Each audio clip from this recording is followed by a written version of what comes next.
Y hemos llegado a la tercera cántica del poema, la cántica del paraíso. Y el canto 1 se abre en el paraíso terrestre, con una breve presentación del viaje que Dante se dispone a cumplir.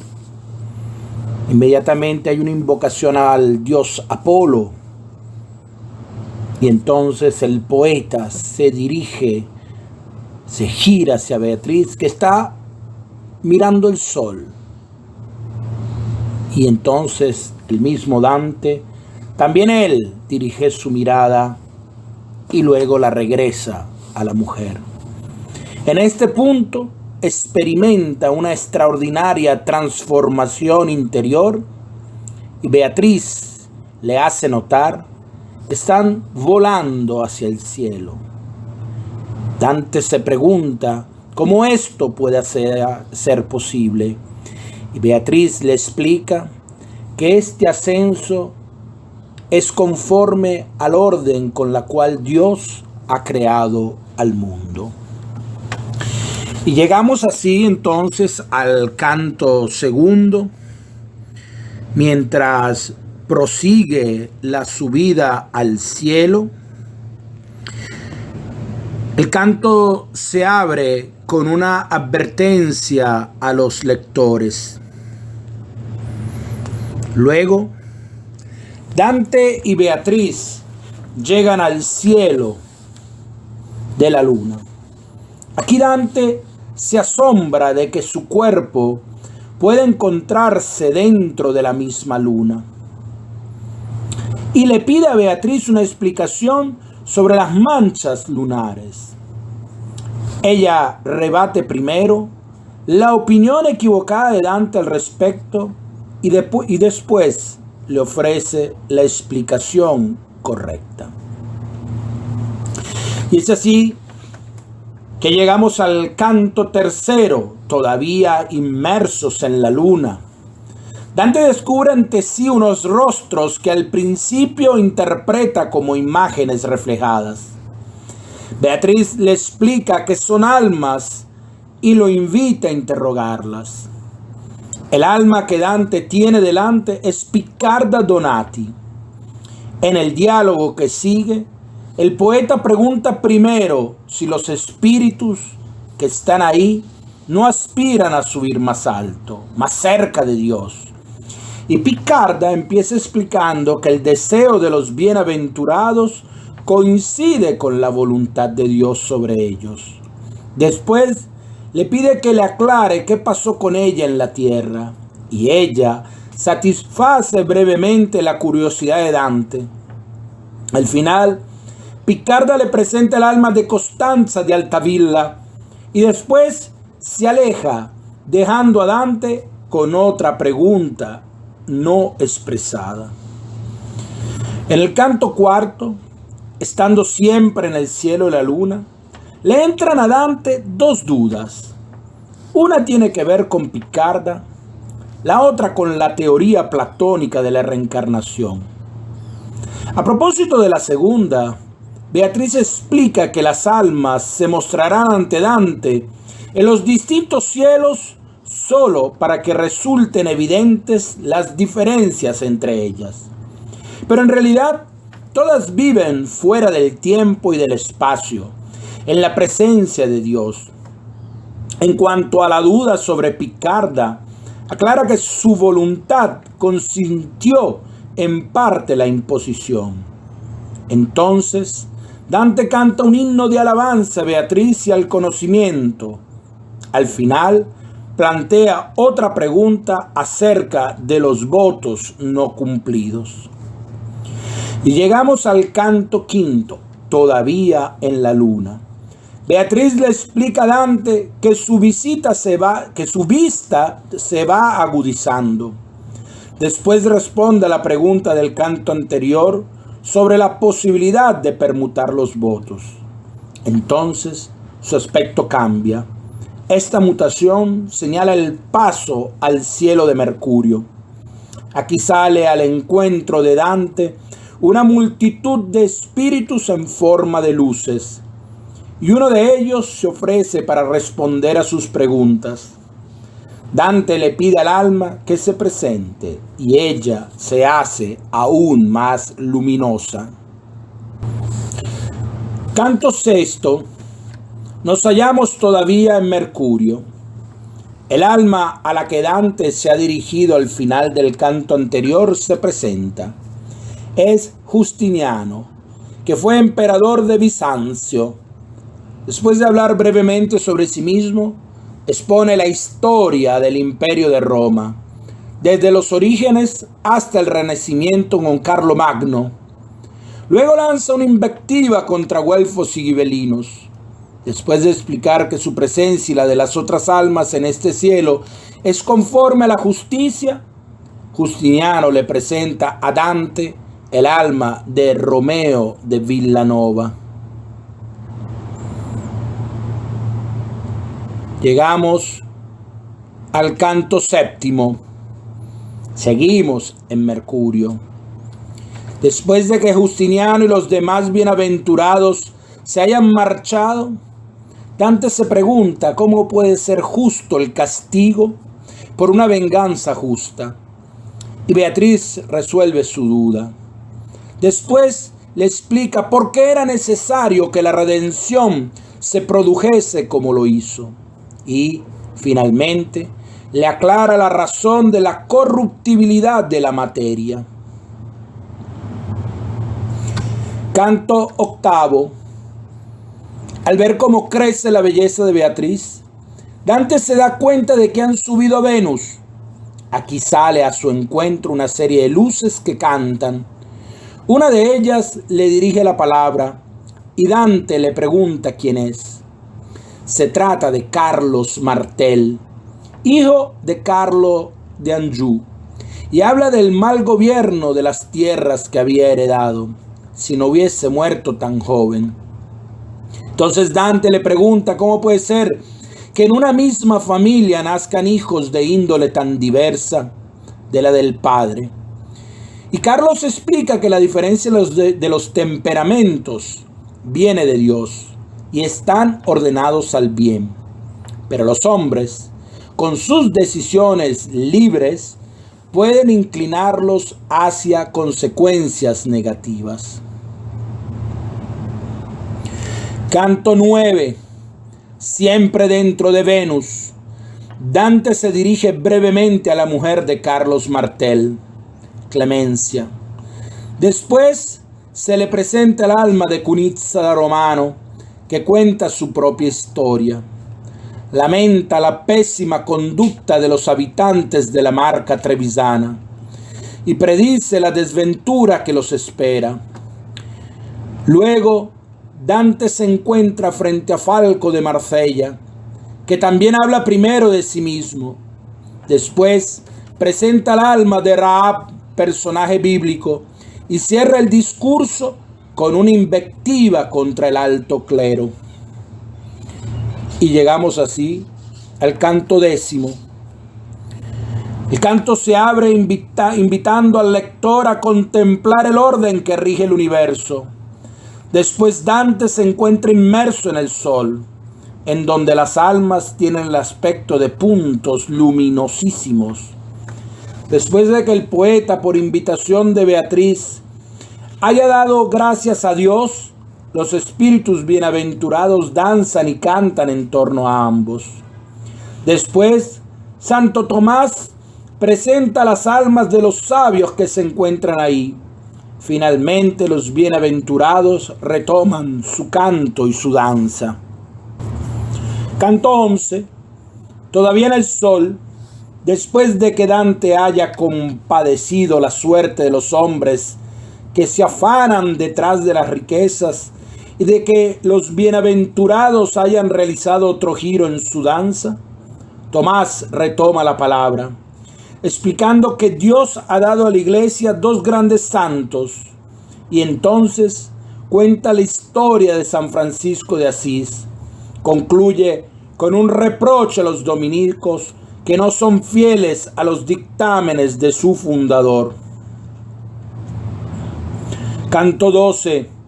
Todavía en el sol, el círculo de los bienaventurados que estaba alrededor de Dante y de Beatriz es, a su vez, rodeado por un segundo grupo que se une a la danza y al canto del primero.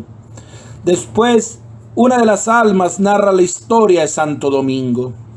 Cuando termina, el espíritu reprende duramente a los franciscanos y finalmente se presenta a sí mismo, San Buenaventura, y a los demás bienaventurados que lo acompañan.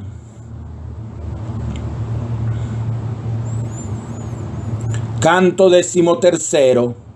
Siempre en el sol, las dos coronas de bienaventurados reanudan su danza y su canto, y después Santo Tomás retoma la palabra para resolver otra duda de Dante. ¿Cómo puede decirse que Salomón fue el hombre más sabio, más incluso que Adán antes del pecado y que Jesús? Después de explicar la generación de los hombres en el Hijo, Tomás aclara que Salomón fue el más sabio en la sabiduría específica de los reyes. Finalmente, cierra el discurso invitando a ser siempre prudentes a la hora de juzgar. En el canto 14, todavía en el sol, Beatriz le pide a los bienaventurados que aclaren otra duda de Dante a propósito de la resurrección de los cuerpos. Las almas danzan y cantan. Luego, Salomón explica que, con la resurrección de los cuerpos, la unidad recobrada de alma y cuerpo volverá a la persona más perfecta. Aparece después una tercera corona danzante, y más tarde la intensidad y el color de la luz revelan a Dante que han subido al planeta Marte.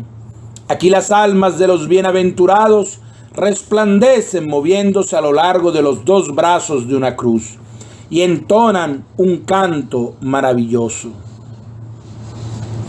En el canto 15, dentro de Marte, al cabo de una breve reflexión de Dante sobre la oración, un alma desciende a los pies de la cruz, empieza a hablarle y lo invita a formular abiertamente las preguntas que tiene en la cabeza.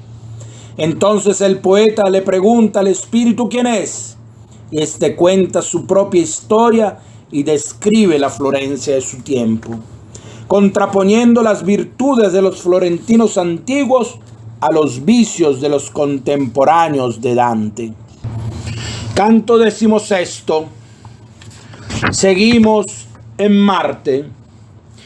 Dante le pregunta a Cacciaguida sobre él y sobre Florencia.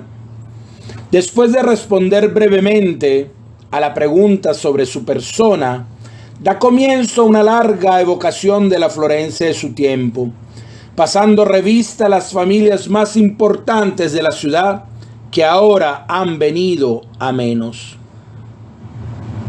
En el canto 17, todavía en Marte, Dante le pide a Cacciaguida que le aclare las alusiones sobre su futuro que ha recibido hasta ahora.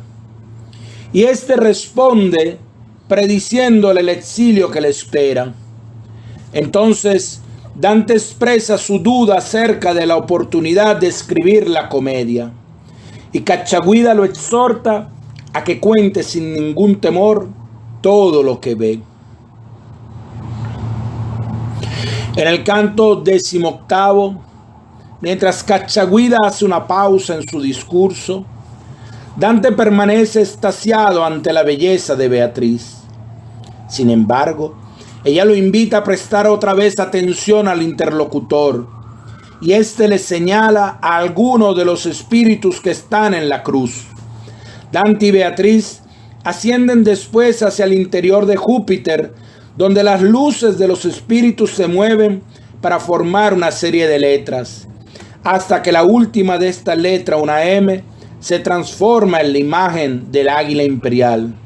Frente a ella, Dante habla de la justicia y la corrupción de la iglesia.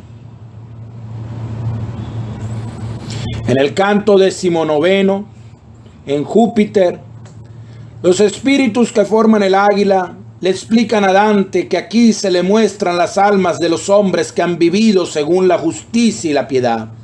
Entonces, Él les pide que resuelvan una duda que tiene. Después de una larga premisa sobre los límites de la razón humana y su dependencia del pensamiento de Dios, el águila expone la duda de Dante acerca de la salvación de los que no han conocido a Cristo. Luego, tras una nueva advertencia sobre la imposibilidad de comprender hasta el fondo la justicia divina, el águila explica que solo quien cree en Cristo puede salvarse. Sigue después un elenco de soberanos cristianos que, aunque de palabra proclaman su fe, en realidad viven en el vicio y en el pecado. Y llegamos al canto 20, siempre en Júpiter. Después de una breve pausa, el águila vuelve a hablar y nombra algunas de las almas que forman su ojo. Ante el estupor de Dante por la presencia entre estas de dos paganos, ella explica cómo es posible esto y cierra el discurso con una última advertencia a la que sigue la alegría de Dante y de las dos almas. Canto 21. Una vez que han subido a Saturno, Beatriz invita a Dante a mirar a su alrededor. Aparece entonces una escalera cuya cima se pierde en lo alto del cielo. A lo largo de ella se mueven las almas. Una de estas se detiene cerca de Dante y se produce un breve diálogo. Entonces el poeta plantea una pregunta sobre las razones de la predestinación. Y el alma le responde que ni siquiera los serafines pueden conocerlas. Dante le pregunta entonces al alma quién es, y ésta se presenta como Pedro Damián, monje benedictino y cardenal, y prosigue con un discurso contra la conducta indigna de los eclesiásticos, acogido por las demás almas con un potente grito de aprobación. En el canto 22, todavía dentro de Saturno, después de un momento de desconcierto, Dante se vuelve hacia las almas que están ahí, pero no tiene valor para hablar. Entonces toma la palabra San Benito, que se presenta a sí mismo y a algunos compañeros. El poeta le pide ver su rostro, pero Benito responde que ese deseo solo se cumplirá en el empíreo. Después lamenta las condiciones en las que vive la iglesia y finalmente entra de nuevo en el grupo de los bienaventurados. En ese momento, Dante y Beatriz suben la escalera y acceden a la constelación de Géminis, a la que él dirige una invocación.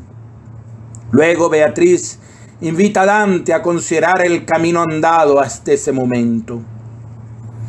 Llegamos al canto 23. En el cielo de las estrellas fijas, después de un breve preludio, Beatriz anuncia la llegada de Cristo con todos los bienaventurados, y Dante se queda atónito ante su visión. Después de una digresión sobre la inadecuación de la palabra para tratar sobre el paraíso, el poeta, tras una exhortación de Beatriz, se dirige de nuevo hacia la Virgen y las almas triunfantes. Después, cuando esta última sube al cielo, los bienaventurados la alaban con el Regina Coeli, mientras Dante contempla el espectáculo de la iglesia triunfante. Llegamos al canto 24. Todavía en el cielo de las estrellas fijas, desde el círculo de los bienaventurados se adelanta el alma de San Pedro, que se dirige a Beatriz, y ésta le pide que examine a Dante a propósito de la fe. Comienza así un largo examen que se compone de 6 preguntas y 6 respuestas, al término del cual San Pedro se congratula con Dante y lo bendice.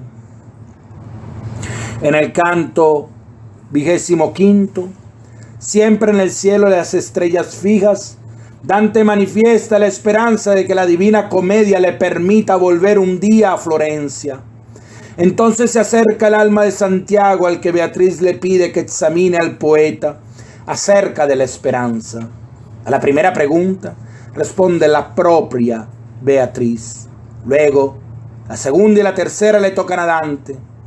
Una vez que ha terminado el examen, se acerca a San Juan, que lo mira tan intensamente que el poeta queda cegado por su luz.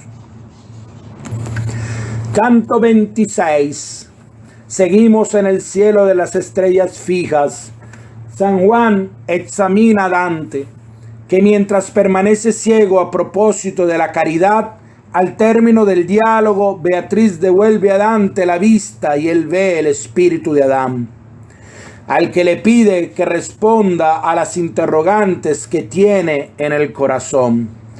Adán formula primero las preguntas de Dante y luego las responde. Canto 27. Todavía en el cielo las estrellas fijas.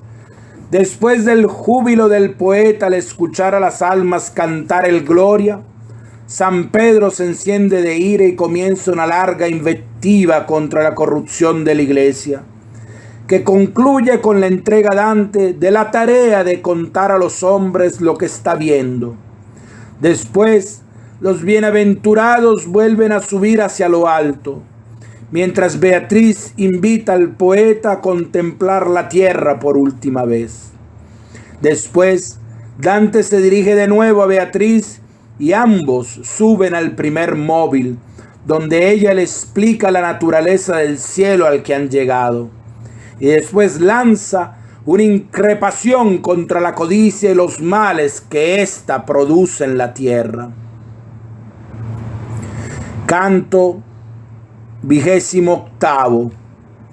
En el primer móvil, Dante ve un punto de luz cegadora rodeado de 9 círculos de fuego que representan los coros angélicos, y Beatriz le explica la correspondencia entre estos y las esferas celestes.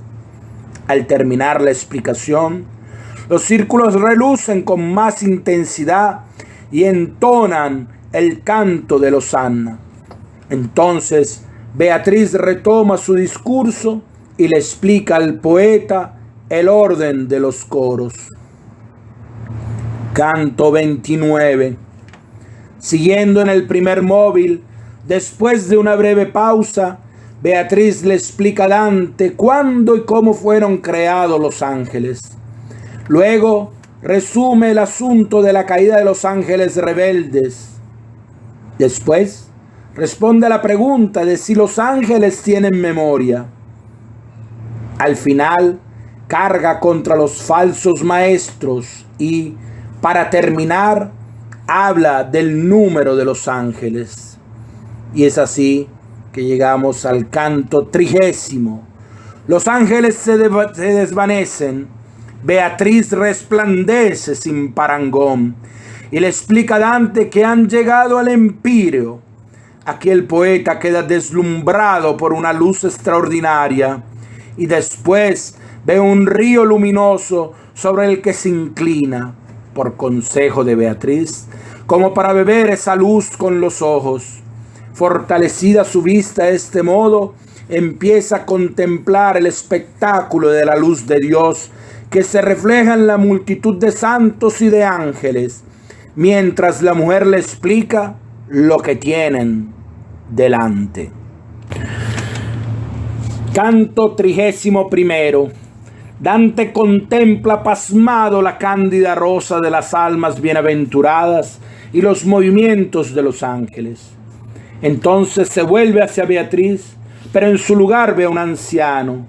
Este le explica que es Beatriz quien lo envía ahí para acompañarlo en el último tramo que queda, y le indica el punto en el que ella se encuentra. Luego Dante le dirige una invocación de alabanza. Después el anciano se presenta como San Bernardo, y mientras el poeta expresa su asombro, lo invita a mirar a su alrededor. Dante levanta los ojos y ve resplandecer a la Virgen entre los jubilosos ángeles. Penúltimo canto, canto 32, canto 32. San Bernardo le muestra a Dante la disposición de los bienaventurados en la cándida rosa y le explica que el lugar de cada uno está determinado por la voluntad de Dios con absoluta justicia.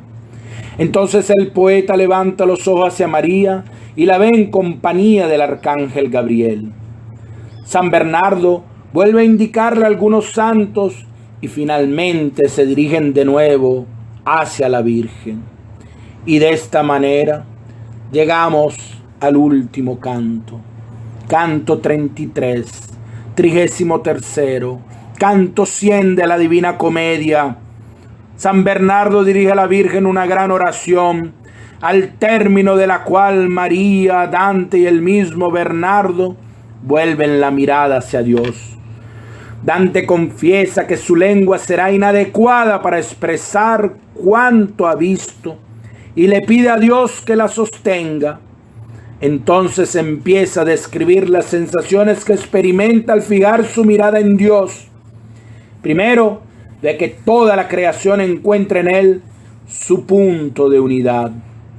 Después, su vista se va haciendo poco a poco más aguda y ve primero el misterio de la Trinidad y luego el de la Encarnación.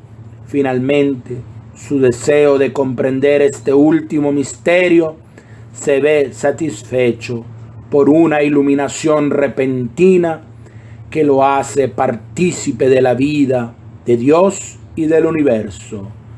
L'amore che muove il sole e tutte le altre stelle.